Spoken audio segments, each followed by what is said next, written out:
Hi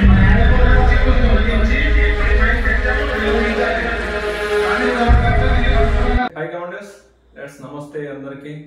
so మనము ఏంటి situation ఎక్కడ, సో మన బ్యాక్గ్రౌండ్ కూడా కొన్ని విజువల్ చూస్తూ ఉన్నాము. నిన్నటికి నిన్న కాకినాడలో జరిగింది, ఈరోజు కర్నూలులో జరిగింది. ఇంకొకటి విషయం స్లాట్ చేయను, జస్ట్ ఒక 2 minutesలో క్లోజ్ చేశాను. సో వీళ్ళు ఈ విధంగా ర్యాలీ చేస్తూ ఉన్నారు. సో వాళ్ళ యొక్క భవిష్యత్తు గురించి తప్పేం లేదు. ఫర్దర్గా ఇంకోటి ఏంటంటే, సో వాళ్ళ ఇంట్లో పేరెంట్స్, అన్నదమ్ములు, సో అందరూ కన్విన్స్ చేస్తున్నారు. 4 ఏళ్ళు అవుతుంది, 3 ఏళ్ళు దాటిపోయింది. సో ఏంటి వీళ్ళ పరిస్థితి, ఇలా వేలు లక్షలు తీసుకొచ్చి కట్టేస్తున్నారు ఫీజులు, ఎక్కడెక్కడ పరిస్థితి అనేది. సో ఇదంతా ఒక ఎత్తు అయితే కదా. So at the same time SLRP వాళ్ళు ఇంకొక అప్డేట్ తీసుకొచ్చారు. ఆ అప్డేట్ ఏంటంటే, ఎవరైతే ప్రెగ్నెన్సీ ఉమెన్స్ లేడీస్ ఉంటారో, సో వాళ్ళు ఎప్పుడు ప్రెగ్నెన్సీ అయ్యింది, సో ఎప్పుడు డెలివరీ డేట్ అయింది, ఏ హాస్పిటల్ ఏంటి అనేది, సో వాళ్ళకి మెయిల్స్ ఇస్తూ ఉన్నారు, వాళ్ళకి ఫోన్ చేస్తున్నారు. సో వీళ్ళు ఇది అప్లోడ్ చేసుకుంటున్నారు. ఎందుకంటే గతంలో కూడా చాలా మంది అమ్మాయిలు మనకు మెసేజ్ పెట్టారు, అన్న మేము మేము డెలివరీ అయినాం, మాకు సిజరింగ్ అయింది, సో మేము ప్రెగ్నెన్సీలో ఉన్నాము అనేది చాలా మంది పెట్టారు. సో వాళ్ళ కోసము ఈ అప్డేట్ అనమాట. సో వాళ్ళకి ఆల్రెడీ మెయిల్స్ వస్తూ ఉన్నాయి, లేదంటే ఫోన్ కాల్స్ వస్తూ ఉంటాయి.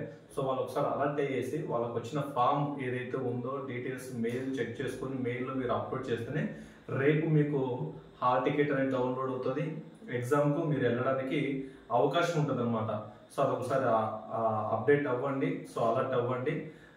అట్ ది సేమ్ టైం మీరు ఇన్నరల్గా ఆలోచించుకుంటే కదా, ఒకసారి ఈ విధంగా వీళ్ళకి మెయిల్ ఐడి కానీ ఫోన్ కానీ ఏదైతే వస్తుందో, సో అది వస్తుందంటే బికాస్ వీళ్ళందరికీ మెయిల్స్, ఐడీస్, ఫోన్ కాల్స్ వస్తుంటాయి. మీరు ఏదైనా నెంబర్ చేంజింగ్ చేసుకున్నా, లేకపోతే మీరు ఈ గతంలో ఎవరైనా మీ ఫ్రెండ్స్ నెంబర్, మీ ఫ్యామిలీ నెంబర్స్ ఇచ్చింటారు, లేదంటే మీ నెంబర్ ఇచ్చింటారు.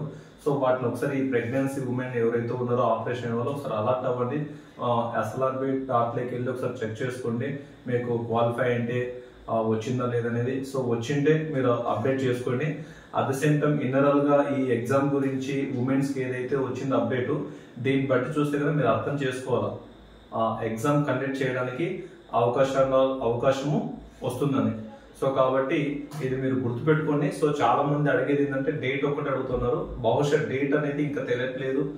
త్వరగా ఇప్పుడు మనం అందరూ చూస్తున్నట్టు సుప్రీంకోర్టు కేసులో, లేదంటే స్టేట్ లెవెల్ ఉన్న కేసులో ఉన్న కూడా ఇన్ కేస్ దీన్ని అర్థం చేసుకోవాలంటే ఈ ఉమెన్కి ఏదైతే మెయిల్స్ వస్తుందో దీన్ని బట్టి చూసుకుంటే, ఒకవేళ ఎగ్జామ్ పెట్టిన తర్వాత చూసుకుందామని అనుకుంటున్నారో మరి గవర్నమెంట్ ఏంటో మనకైతే క్లియర్గా తెలియదు. సో బట్ వాళ్ళకైతే అప్డేట్ వస్తుంది కాబట్టి ఏ క్షణంలో అయినా ఏ రోజైనా ఎగ్జామ్ జరిగే అవకాశం ఉంది. కాబట్టి మీరందరూ అర్థం చేసుకొని అలర్ట్ అయ్యి ఉన్న స్టడీని రెగ్యులర్గా కంటిన్యూ చేయండి. ఓకే, సో రెగ్యులర్గా కంటిన్యూ చేసుకుంటేనే అవకాశాలు ఉంటాయి. ఈ మధ్యలో మీరు ఈ ర్యాలీలు అని చెప్పి ఇంకా లేదులే మనకి ఎప్పుడు జరుగుతుందో, సో శ్యామ్ నిష్ఠుడు చెప్పారు, లేదంటే జగనన్న చెప్పాడు, ఇంకొకరు చెప్పారు, సో లేట్ అవుతుంది కదా, ఇంకా నేను ఇంటికి వెళ్తా బ్యాగ్ సర్దుకొని అంటే కూడా సో ఇబ్బంది పడతాం. ఇన్ కేస్ అక్కడ సిచ్యువేషన్ బాగాలేక మీరు ఇంటికి వచ్చినా కూడా సో కంటిన్యూగా ఎడ్యుకేషన్ అనేది అయితే సో చేయండి. ఓకేనా? సో అది కమాండర్స్, ఇన్నరాల్గా అయితే ఏదో ఒక చర్చ నడుస్తూ ఉంది. సో ఎగ్జామ్ ఏ క్షణంలో అయినా ఎప్పుడైనా పెట్టొచ్చు. ఇది ఒక్కటి మీరు గుర్తుపెట్టుకొని సో సక్సెస్ అవ్వడానికి దగ్గరగా అవ్వండి. ఓకేనా? సక్సెస్ అవ్వడానికి మీకు అవకాశం వస్తుంది జల్దీగా. సో ఇది ఒక్కటే అర్థం చేసుకోండి. సో మరిన్ని వీడియోతో మళ్ళీ ముందుకు వస్తా. ఇన్ కేస్ ఎవరైనా కర్నూలు కానీ నంద్యాలలో కానీ ఇక్కడ ఉన్న కమాండర్స్ ఎవరైనా మాకు హైదరాబాద్, కాకినాడ అక్కడ మాకు ఇబ్బంది అయిపోయింది, మేము ఇక్కడికి వచ్చాము, స్టడీ అవర్స్ మాకు లేవు, మాకు ఇంట్లో ఉండి చదువుకోలేము, ఇబ్బంది పడుతుంటే దెన్ ఐ ప్రొవైడ్ ఒక 2 months కానీ 3 months కానీ నా సొంత ఖర్చులతో నేను ఇక్కడ ఒక హాల్ తీసుకుంటున్నాను, ఒక 30 నుంచి 40 మంది పట్టే హాలు. సో ఎవరైనా వస్తారనుకున్న వాళ్ళు నా ఫోన్ నెంబర్ ఫోన్ చేయండి, వాళ్ళ కోసం ఇక్కడ హాల్ తీసుకొని నేను పెట్టుకుంటాను.